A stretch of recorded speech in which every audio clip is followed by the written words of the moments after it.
یہ حضور کا حکم ہے، پہنچاؤ میری جانب سے چاہے ایک یاد پہنچاؤ۔ اچھا، نمبر 2، اب حکم دیا گیا، اس کی مثال میں دے رہا ہوں آپ کے سامنے۔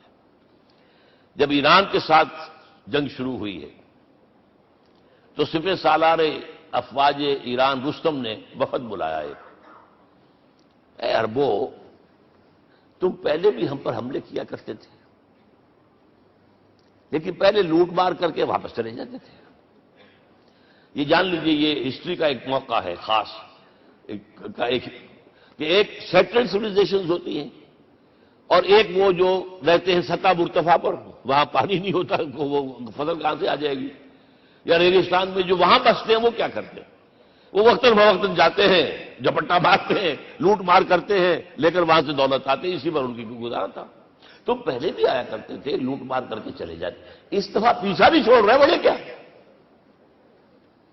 ایسی پیاری، یہ کئی روایتوں میں آیا ہے، الفاظ مختلف ہو سکتے ہیں۔ جو مسلمان وفد کا سربراہ تھا اس کا جواب سنیے، انا قد ارسلنا، دیکھو رستم، پہلے ہم خود آتے تھے، اب ہمیں بھیجا گیا ہے، اللہ نے بھیجا محمد کو، محمد نے بھیجا ہمیں صلی اللہ علیہ وسلم۔ کس لیے؟ لنخرج الناس من ظلمات الجہالت الى نور الایمان ومن جور الملوک الى عدل الاسلام، اس لیے بھیجا گیا ہمیں کہ نوع انسانی کو شرک اور کفر کی جہالتوں سے نکال کر ایمان کی روشنی میں لائیں، اور بادشاہوں کے ظلم و ستم کے پنجے سے نجات دلا کر عدل اسلام۔ دیکھو ہمارا خلیفہ چٹائی پر بیٹھتا ہے، عمر رضی اللہ تعالی عنہ، اس کے تو کوئی خدم و حشم نہیں ہے، کوئی باڈی گارڈ نہیں ہے۔ ایک آیا تھا سفیر ایران کا، مدینے میں آ کر گھوما پھرا، کوئی محل نظر نہیں آیا اسے، پوچھتا ہے مسلمانوں سے، اے نا ملک، بھائی تمہارا بادشاہ کہاں ہوتا ہے؟ جواب ملا، لیسا لنا ملکن بل لنا امیر، ہمارا کوئی بادشاہ نہیں، ہمارا امیر ہے۔ کہاں ہے بھائی؟ ہمارے بیت المال کے کچھ اونٹ گم ہو گئے تھے کہ بھائی ملے نہیں، ہمارا خلیفہ تلاش کرنے گیا۔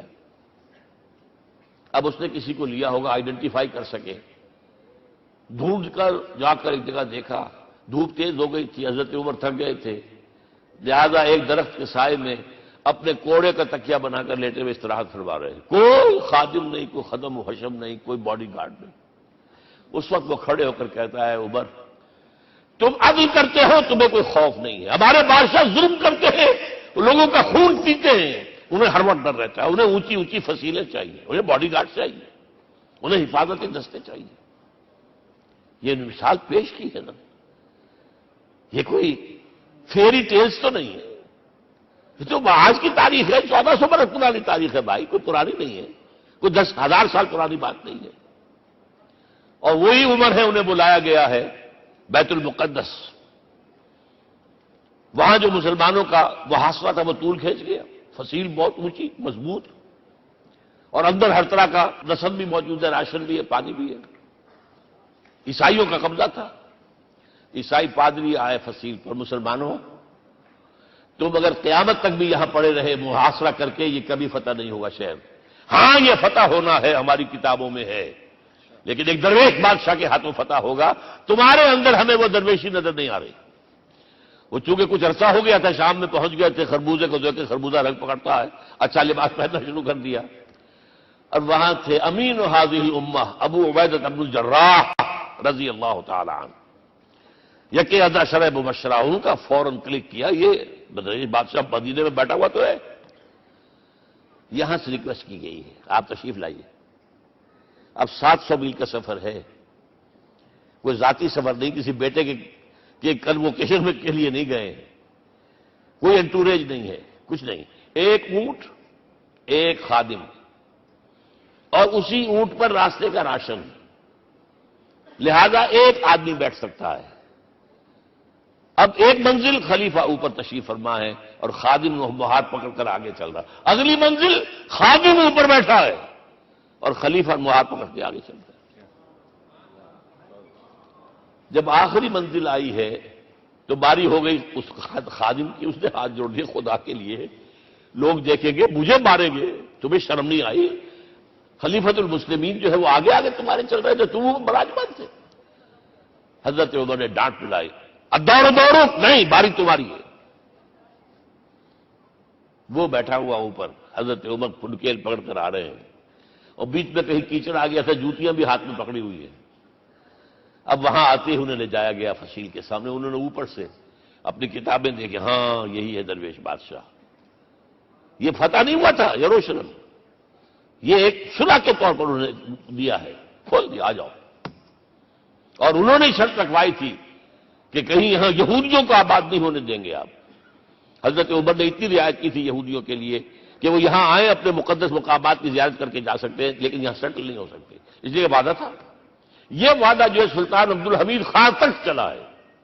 بڑی سے بڑی رشوت پیش کی تھی زائنسٹ نے، تمہارے سارے قرضے ہم ختم کر دیں گے، تم جو ہے ہمیں فلسطین میں آباد ہونے کا حق دے دو۔ نہیں، جو معاہدہ عمر کا تھا اس میں کوئی ترمیم نہیں کر سکتا۔ تو یہ مثالیں ہیں جو پیش کی گئی ہیں۔ میں تو کہا کرتا ہوں، جب میں نے پڑھا تھا کہ کرنل جمال عبد الناصر کی بیٹی سائیکل پر جاتی ہے کالج، کیو این لائی کی بیٹی بھی سائیکل پر کالج جاتی ہے، احساس ہوا تھا عظمت ہے نا آخر، چاہے وہ کسی غیر میں ہو۔ اور واقعہ یہ ہے کہ میں بیان کرنے سے رہ نہیں سکتا، جب میں نے لال بہادر شاستری کے بارے میں سنا، he had no house in the whole of India. یہ تو بھارت کی ڈیموکریسی کا ایک معجزہ ہے۔ A person who doesn't own a house in the whole length and breadth of India, and he rose to his position of Prime Minister.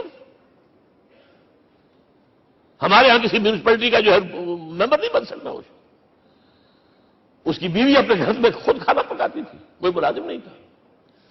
اور جب heart attack ہوا ہے تاشقند میں، تو وہ جو مرتے دم بات کی ہے اس نے ماتا جی سے کی ہے، بیوی سے نہیں کی۔ یہ ہماری مشرقی روایات ہیں، ماں کا مقام۔ لیکن یہ تمام مثالیں جو ہیں، پوری نوع انسانی 10 مرتبہ پیدا ہو کر ختم ہو جائے، حضرت عمر والی مثالیں نہیں لا سکتے۔ رات کو گشت کر رہے ہیں، ایک جگہ سے رونے کی آواز آئی، معلوم ہوا کہ بچے ہیں، بھوکے ہیں، رو رہے ہیں۔ ماں سے پوچھا گیا کیا معاملہ ہے، کہ کیا کروں، کچھ نہیں ہے، میں نے یہ آنڈی چڑھا دی ہے، چولہے کے اوپر آگ جلا دی ہے، بچوں سے کہا کچھ پک رہا ہے، ذرا انتظار کرو، سو جائیں گے۔ کانپ گئے، ایسی جیسی نے بیت المال آٹے کی بوری اپنے غلام سے کہا میرے کندھے پر رکھو، میں لے چلتا ہوں۔ نہیں، قیامت کے دن تم میرا بوجھ نہیں اٹھا سکو گے۔ اپنے کندھے پر بوری رکھ کر لائے ہیں، کھانا پکوایا، کھلایا بچوں۔